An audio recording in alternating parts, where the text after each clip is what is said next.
So, hey guys, welcome to my YouTube channel Mathsopedia Academy. So, today we are going to discuss the GATE 2026 memory based questions of mathematical science जो कि हमारा कल हुआ था, कल यानी कि डेट 7/02/2026। तो इसमें कुछ हमारे जो मेमोरी बेस्ड क्वेश्चंस हैं हमारे कुछ 15 क्वेश्चंस मैं मेमोरी कर पाया हूं और मैं आपको वही प्रोवाइड कर पाऊंगा। साथ ही हम इस वीडियो में ये भी डिस्कस करेंगे कि इस बार हमारा जो कट ऑफ है वो कितना जाने वाला है, क्योंकि बहुत बच्चों से जब मैंने बात की है और अपने दोस्तों से भी बात की है जिन्होंने गेट का पेपर दिया है, खुद मैंने भी गेट का पेपर दिया है, तो ये मुझे ध्यान में आया है कि जो पिछले साल के पेपरों से ये वाला जो पेपर था ना बहुत ही इजी लेवल का था। तो हम उस पर डिस्कस करेंगे कि इसका कट ऑफ कितना है at the end of the video. Fine. So कुछ क्वेश्चंस है जो मैं आपको साथ ही बता दूंगा, एप्टीट्यूड के क्वेश्चंस भी हैं और कुछ ये अपने मैथमेटिकल साइंस के भी क्वेश्चंस हैं। तो सब बिना किसी देरी के जल्दी से हम वीडियो स्टार्ट कर लेते हैं और आप कमेंट सेक्शन में अपना अपना स्कोर लिख दीजिएगा ताकि हम ये गेस लगा पाएँ कि इस साल कट ऑफ कितना जाने वाला है। ठीक है, तो क्वेश्चन नंबर 1 सीधा टोपोलॉजी से था। क्वेश्चन नंबर 1, ध्यान रखिए ये मेमोरी बेस्ड क्वेश्चन है तो इधर उधर हो सकता है, तो आप प्लीज उसको मैनेज कर लीजिएगा। ठीक है, तो हमको यहाँ पे क्या दिया हुआ था, टोटल टोपोलॉजी बतानी थी, जिसमें हमको टोपोलॉजी का जो एलिमेंट्स थे हमको दे रखे थे 1 2 3 और उसमें बताना था कि हैविंग 4 ओपन सेट्स, मतलब कि आपको ऐसी टोपोलॉजीज नंबर्स बताने थे, नंबर्स ऑफ टोपोलॉजी जिसके अंदर आपका 5 भी हो, x भी हो, एक ओपन सेट u हो और उसका u कॉम्प्लीमेंट भी हो।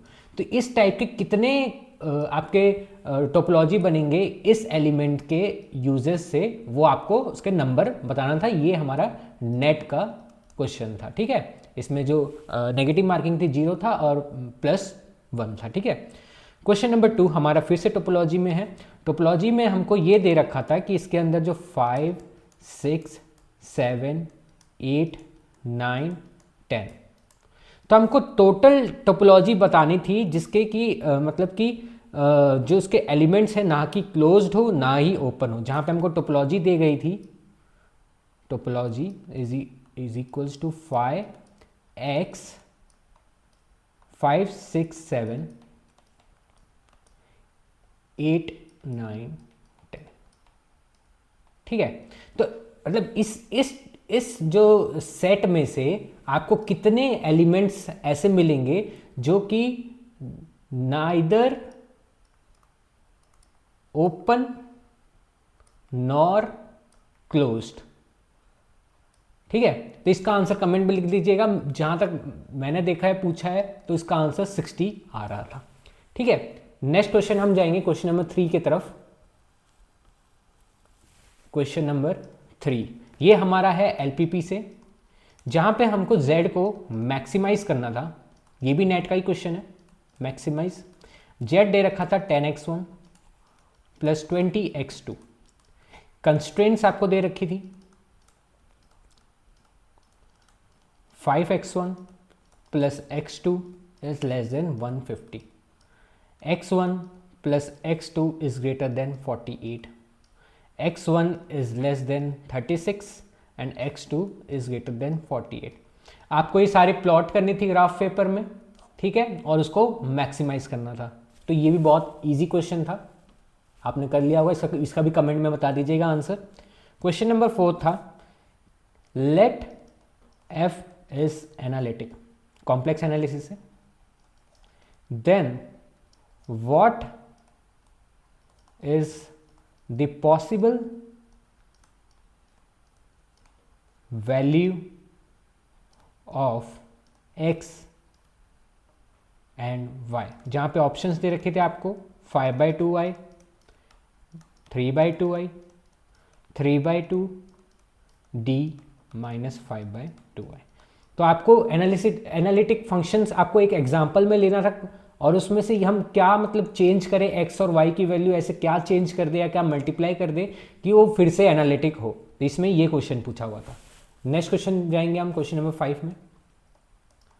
इफ, ये भी हमारा कॉम्प्लेक्स एनालिसिस से है, F Z is equals to Z6 plus 5Z² plus Z plus 2। अगर आपने मेरे यूट्यूब चैनल को सब्सक्राइब नहीं किया तो प्लीज़ सब्सक्राइब कर लीजिएगा, क्योंकि अगर गेट का पेपर आ जाता है तो मैं पूरा सॉल्यूशन इस यूट्यूब चैनल में बताने वाला हूँ और कट ऑफ भी बताने वाला हूँ, ठीक है।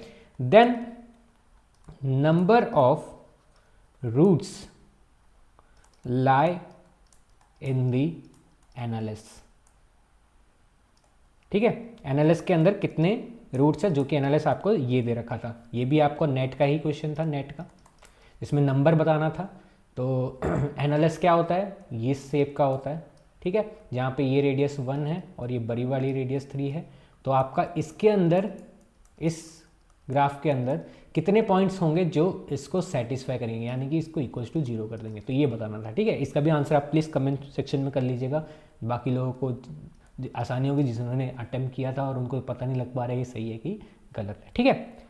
इफ़ नेक्स्ट क्वेश्चन है फिर से कॉम्प्लेक्स एनालिसिस से, if F Z is equals to Z² modulus 5Z conjugate plus 2, then it is differentiable eight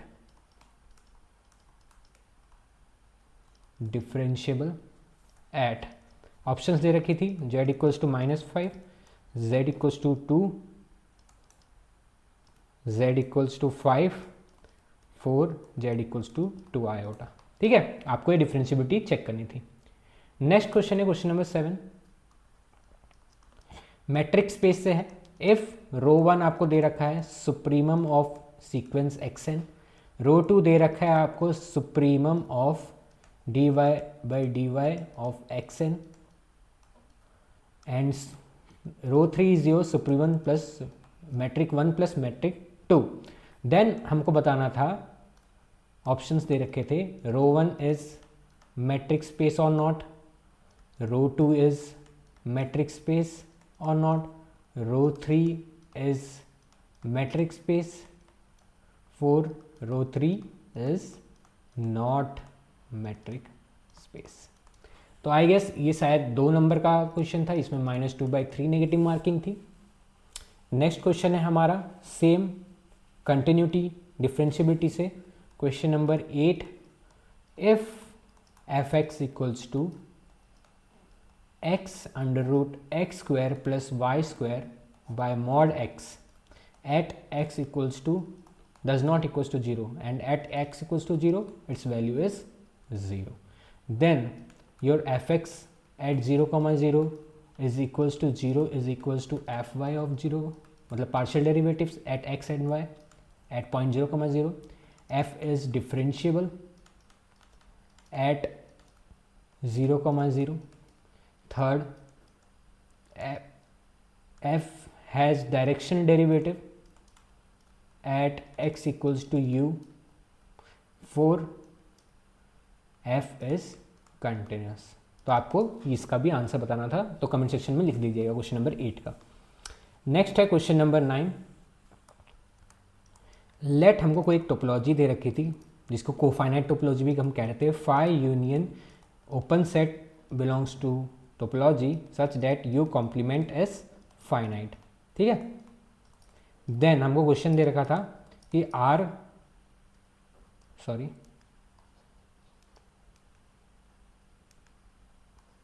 R comma this cofinite topology is connected, second R comma tau is Hausdorff यानी कि T2 space, R comma tau is compact यानी कि finite सब cover होगा, 4 R comma tau is disconnected। तो ये आपको question number 9 का भी ऑप्शंस कौन सा सही है इसको बताना है, ठीक है। नेक्स्ट है हमारा क्वेश्चन नंबर 10 जो कि मैट्रिक स्पेस से ही है, which of the following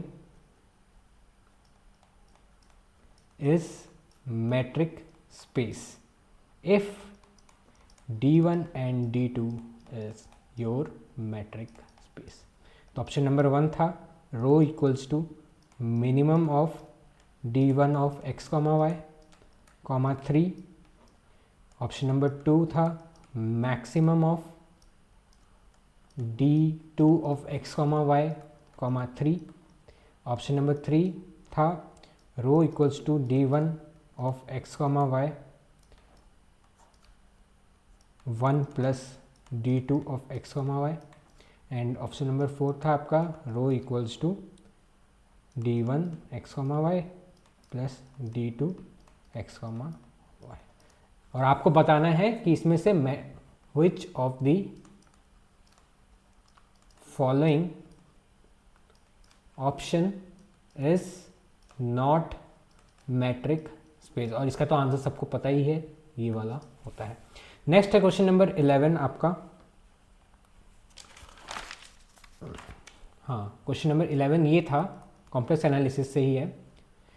complex analysis से नहीं है, सॉरी, ये पीडी से था शायद से. If U X is your Y and U Y is your X and U 1 comma y is your 1 plus y and u of x comma 1 is 1 plus x, then the value of u 1 by 2 comma 1 by 3 आपको बतानी थी. ठीक है, तो question number 12 था आपका.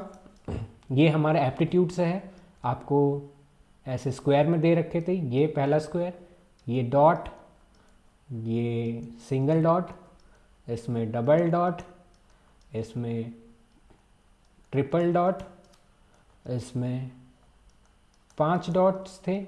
तो आपको इस बक्से में कितना डॉट्स आएगा वो बताना था. तो इसके ऑप्शंस थे कुछ इस टाइप से, 1 2 3 4 5 6, B 1 2 3 4 5 6 7 8. Option C is your 1 2, option D is your 1 2 3 4.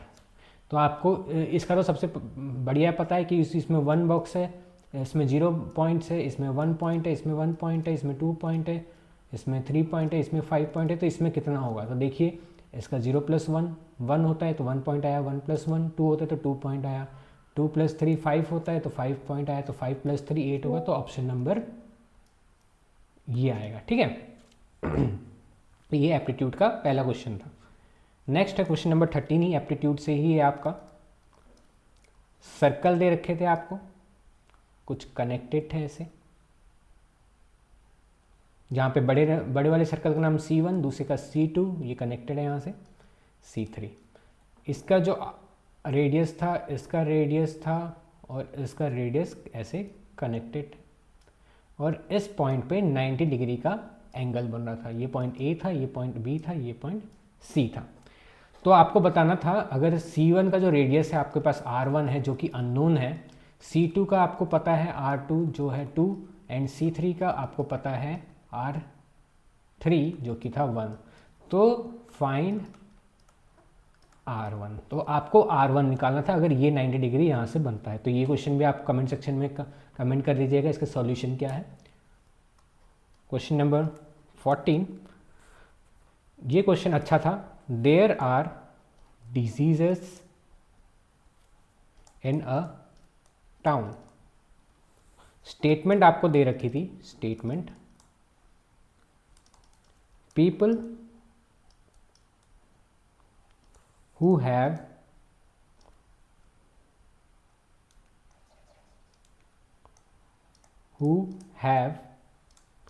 High cholesterol, मैं कोलेस्ट्रॉल को सी से लिख रहा हूँ, या तो इसको HC से भी आप डिनोट कर सकते हो. High cholesterol also has high blood pressure, तो HBP लिखता हूँ. ठीक है, high blood pressure. Next statement थी आपकी, people who have high blood pressure also have diabetes.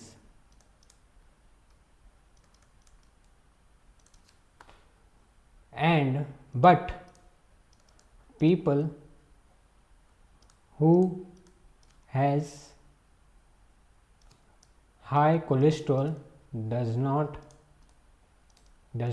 have diabetes.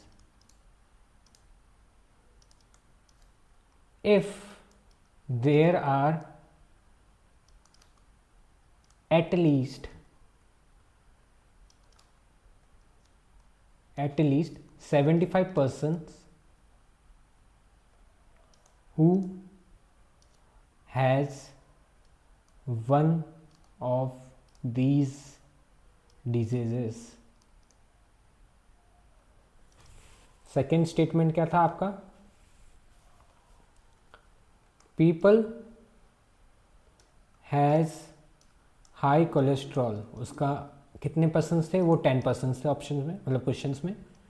Same people has high blood pressure, वो कितने थे? 45 थे. पीपल हैज़, यहाँ पे ध्यान दीजिएगा, यहाँ पे ओनली था हाई ब्लड प्रेशर, वो आपके पास थे 20. एंड आपको पूछा गया था नंबर ऑफ पीपल या person who has both high blood pressure and cholesterol. ठीक है, तो ये आपको बताना था. और इसका ऑप्शन दे रखे थे 5, 0, 15 एंड 10, जिसका करेक्ट आंसर था 15. नेक्स्ट क्वेश्चन है क्वेश्चन नंबर 15. यहाँ पे 4 पर्सन्स थे. If P, Q, R and S are 4 persons who said, और वो कुछ बात बोल रहे थे. who said that, क्या बात थी वो? जहाँ पे बोल रहा था P said he is younger than S. Q said he is neither younger nor older.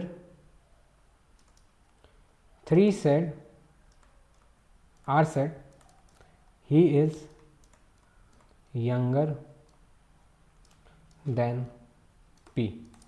Then who is the youngest of all? तो ऑप्शंस थे P, Q, C, R, D, S, जिसका सही आंसर था R.